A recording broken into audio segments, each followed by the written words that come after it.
It's me at the process and me. And I can tell you again, I increasingly don't feel like doing these videos. At this point, I'm questioning even why I'm doing these videos, but I'm just going to keep going. And one of the reasons I don't feel like doing these videos is I was experimenting with using my phone, like literally using a hairband to attach it to my GoPro camera, which I don't know how to use, so I'm not using that. Well, I know how to use it, but I don't know how to like easily edit or upload videos from the GoPro to my phone to YouTube and then to add them to my Facebook page, which is what I've done with all the videos that I've made up to this point. So this is number 6 of 14 videos in 14 days. I'm sweating. It's hot here. It's hot in my apartment. I don't have any air conditioning or a fan. And when I'm recording, I don't want my neighbors to hear what I'm saying, so I've got everything closed up tight.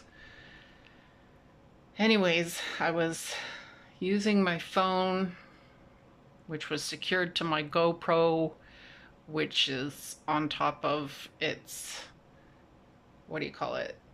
Its stand. I forget what the real word is for it. This is really bad.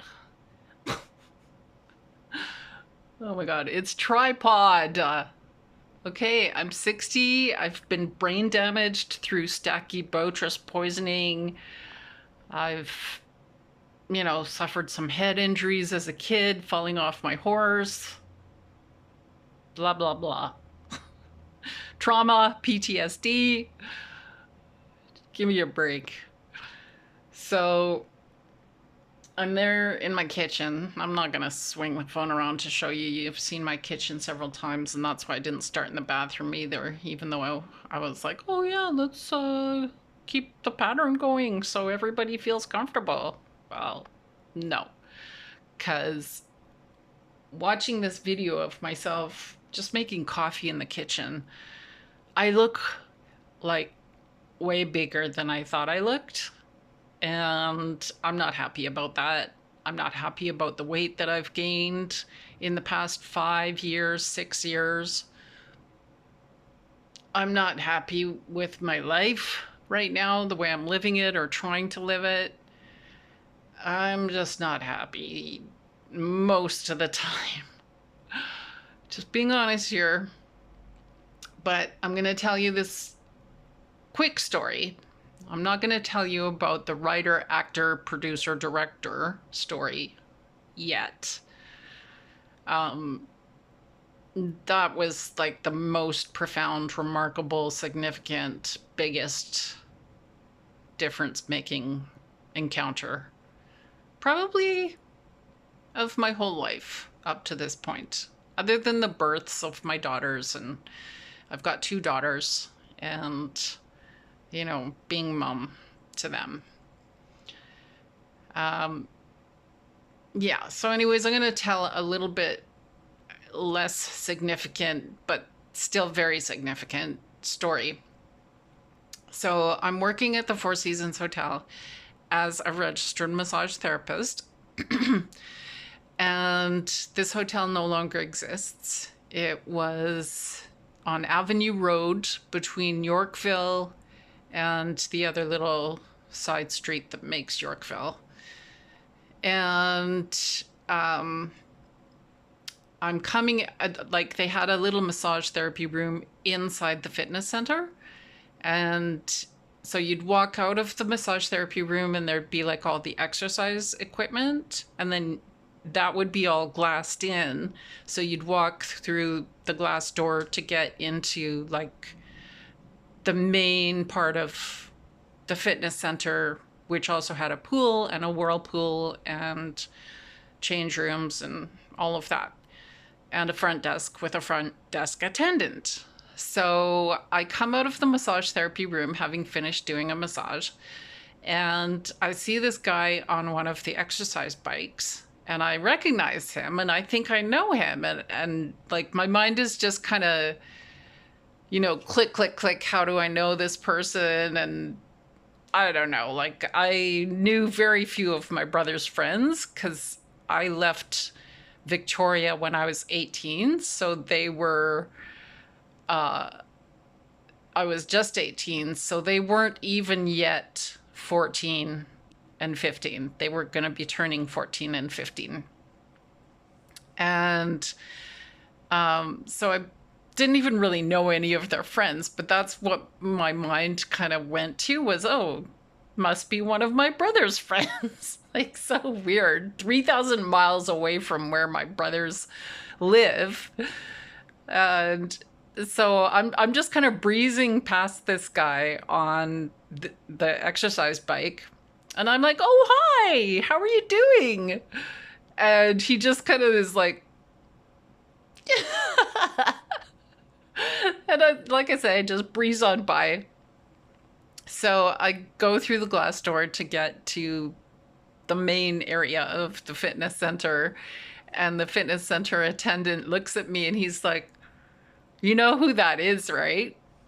And I'm like, and then I'm like, "Oh my God, that's Kevin Bacon." And so he's like, "Yeah, that's Kevin Bacon." So that's fine, whatever. I can't tell this story actually. Oh, yes, I can. The hotel doesn't exist anymore. Um, Oh no, I didn't do anything wrong. That's true. I didn't do anything wrong. Okay, so anyways, I go to work at this chiropractic clinic that I worked at, as well as working at the Four Seasons Hotel before I moved my practice into my home. So I'm telling front, the check-in person, they're not called MOAs, chiropractic office assistants, COAs, I don't know. Anyways, the gal at the check-in, the front desk of the chiropractic clinic, and she's like, "Oh, well, why didn't you ask him out for a coffee or something?" And so my little brain starts whirring away, spinning away, because I'm on the autistic spectrum. So I take the things that people say really literally. And like, I don't know, someone plants an idea like that in my head and I'm going to run with it. So I spent like hours one night sitting in bed, and like literally the sweat was just like pouring from my armpits as I was trying to compose this letter to give to Kevin Bacon. And basically I was just like, "Hey, I live a block away from the hotel. If you feel like just getting away and coming for a cup of tea." And I really meant just a cup of tea. I had no idea that he was married. It was good intentioned, okay? So I end up like going to the front desk and saying, "Could you pass this message to Kevin Bacon?" At first, when I was beginning to tell this story, I thought somehow I'd found out which room he was in and I'd slipped the note under the door. But then I remembered, no, I didn't do that. I didn't know which room he was in. That would have been like really crossing some boundaries. But I didn't do that. I just asked the front desk to, like, the main, front entrance of the whole hotel, front lobby, front desk people down there, because they would know which room he was in. And so please pass this message to Kevin Bacon. And I'm pretty sure they did. So, we also would go into the hotel, like up the elevator, into hotel rooms to work with people if they preferred getting a massage in their room. We had portable massage tables, so we'd take the tables up to their rooms. So through just some bizarre, wild stroke of coincidence and luck, maybe not luck for either of us. I go to the floor that Kevin Bacon is on, and uh, at that time, he's got the baseball cap pulled low and the sunglasses, and he's like really avoiding looking at me. And I'm like, yeah, that's him. But by this time, I'm like super embarrassed as well. And like, oh my God, like, oh yeah, okay, don't see me either. I'm just coming to do a massage somewhere else. Like, I'm not stalking you. I'm not doing anything but trying to do my job here. My God. So, sweating. So for years after that ridiculous incident, I would think of the whole scenario and I would just be like covered in shame. I would just practically start sweating buckets again and just like, oh God, how could I do something so stupid? And like it was awful. Like I'm merciless with myself when I do stupid stuff. So that was one of those like like you dumbass Lisa. So for years I suffered, but then by chance, again, by some just stroke of amazing coincidence and luck, I see Kevin Bacon on Conan O'Brien's late night show being interviewed, and I don't know how he gets off on this story, but he starts telling this story about himself, how he discovered that he and Sting were staying in the same hotel. And then so his mind gets going and he's like, well, I'm a musician and Sting's a musician and I'm famous and Sting's famous and maybe we could hang out. I'm paraphrasing, so, you know, but I think I'm pretty accurate with the story. Because it was like so deeply moving to me. I found myself like this close to the TV. I was just like watching every movement of his face and body language as he was telling this story. And he's like, yeah, so I figured I'd phone him up and, you know, maybe I could hang out with Sting. So he gets Sting's phone number and he phones him up and Sting's like, and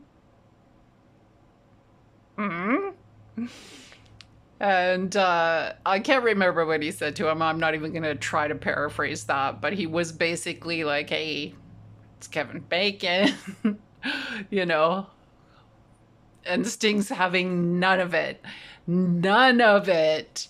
And so you can just see as Kevin Bacon's telling this story, he's just dying a million deaths. And he like eventually has to hang up the phone. Like Sting just wants nothing to do with him. And I know from another massage therapist at the Four Seasons Hotel who worked with Sting, she was really like ticked off at him because she's like, he doesn't say a word and he's just so rude. And like, I love Sting. And so, of course, I didn't say this to her, but I'm like, he doesn't have to say a word.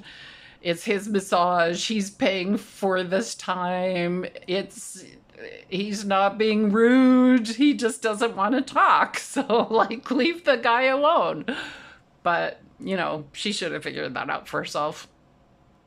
Whatever. I love her too. I will always love her. She was like such a healing person. She was my massage therapist for years after I had a quite severe lateral whiplash with a car accident. So yeah, I love her. Always will. But yeah, she was really offended by Sting. And Kevin Bacon was really mortified for doing what he did. And so, like I said, I was this close to the TV and I'm like, thank you, Kevin Bacon. Thank you for telling that story. Like immediately, all the shame, all the self-recrimination, all the self-abuse was just like, whoosh.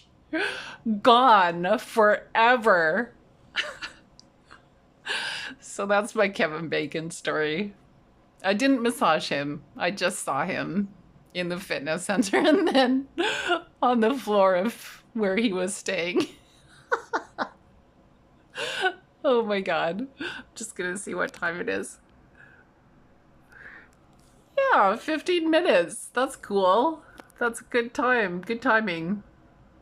Okay, I'm just like looking at my computer to see where the button is so I can say bye-bye. Love y'all. Thanks for being here. Thanks for listening. And yeah, bye for now.